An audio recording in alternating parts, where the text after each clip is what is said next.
নমস্কার বন্ধুরা, সকলকে আমার চ্যানেলে স্বাগত জানাই। আজকে সকাল সকাল শুরু করলাম মিনি ব্লগ। কালকে রাত্রিতে আমাদের এদিকে প্রচণ্ড পরিমাণে বৃষ্টি হয়েছে, তো আজকে সকাল থেকে আবহাওয়া খুব খারাপ। আর এদিকে দেখতে পাচ্ছ ছাগল ভেড়া বাঁধা আছে, সাইডে দুটো কাড়া বাচ্চা আছে, আর পাশে একটা আম গাছ আছে। আম গাছে অনেকগুলো মুকুল ধরেছে, তো কালকে বৃষ্টির জন্য অনেকগুলো পড়ে গেছে। আর আমি মাঠ দিকে সকাল সকাল চলে এসেছি। এই দেখতে পাচ্ছ আবহাওয়া একটু খুব খারাপ।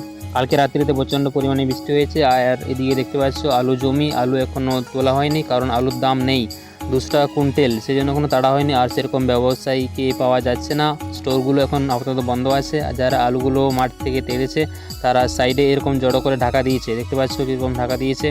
আলু লাগানোর সময় যে পরিমাণ টাকা খরচ হয়েছে সেই টাকা উঠবে কিনা সন্দেহ আছে। আর এদিকে দেখতে পাচ্ছ শশা জমি, এখানে শশা সেরকম ভালো হয়নি।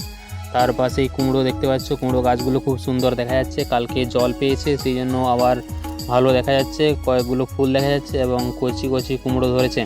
আর এইদিকে দেখতে পাচ্ছ ছোট্ট একটা নিম ডাল, আজকে এটা দিয়ে দাঁত মাজবো, কারণ সব দিন ব্রাশ দিয়ে দাঁত মাজা ভালো না, নিম ডাল দিয়ে মাঝে মধ্যে দাঁত মাজালে দাঁত খুব ভালো থাকে। আর এদিকে দেখতে পাচ্ছ মলগুলো পড়েছে, আমাদের এদিকে চলতি পাশে মল বলে, ভালো নাম মহুল, তো দেখতে খুব সুন্দর। কালকে বৃষ্টি হয়েছে সেই জন্য সব মলগুলো পড়েনি। এই দেখতে পাচ্ছ গাছ, এই গাছটা বহু দিনের পুরনো।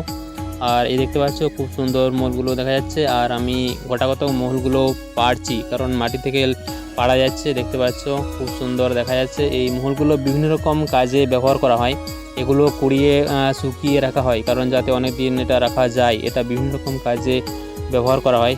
এই দেখতে পাচ্ছ খুব সুন্দর দেখা যাচ্ছে। আর এদিকে দেখতে পাচ্ছ লঙ্কা গাছগুলো হেলে গেছে, কালকে ঝড় বৃষ্টির জন্য গাছগুলো হেলে গেছে। এই লঙ্কা ধরছে, পাশে বেগুন গাছ আছে, পেঁয়াজ আছে, এই যে দেখতে পাচ্ছ পেঁয়াজ। আর এদিকে দেখতে পাচ্ছ পলাশ গাছ, পলাশ ফুল খুব সুন্দর দেখা যাচ্ছে, দূর থেকে খুব সুন্দর দেখা যাচ্ছে, ফুলগুলো লাল লাল দেখতে পাচ্ছ। কিছু পলাশ ফুল মাটিতে পড়ে আছে, দেখতে পাচ্ছ পলাশ ফুলগুলো মাটিতে পড়ে আছে। এবার আমি এই কলে মুখ ধোবো, মুখ ধোয়ার পর বাড়ির যে কাজগুলো আছে সেগুলো সারতে হবে। আর আমাদের এদিকে পুরোটাই জঙ্গল, বাড়ির পাশেই বিরাট বড় জঙ্গল আছে। তো আমার এই মিনি ব্লগগুলো ভালো লাগলে সকলে লাইক কমেন্ট সাবস্ক্রাইব করে দেবেন।